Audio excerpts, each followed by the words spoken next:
With many professional fireworks displays canceled this year due to the coronavirus, there's a chance a lot more families are going to be setting off their own fireworks this 4th of July weekend. But it's important to know and to follow the rules.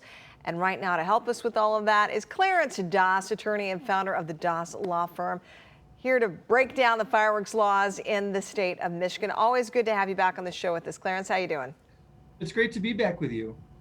First of all, when are people allowed to use fireworks? Is it a free-for-all all year long, or are there specific dates and times when people can set these off?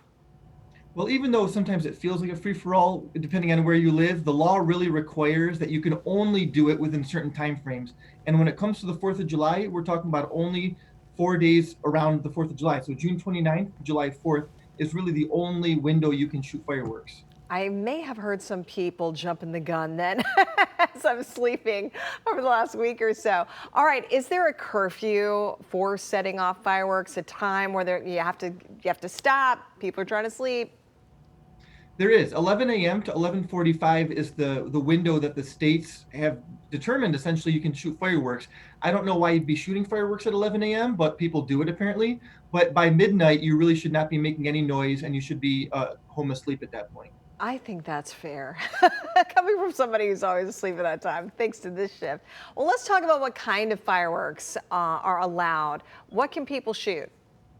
Well, it used to be that you could only shoot the small things you could buy at your local grocery store, but a few years ago in Michigan, the state legislature actually legalized virtually every kind of firework. So now you can virtually shoot off any kind of firework into the sky, even the kinds of ones that you would see at professional fireworks shows.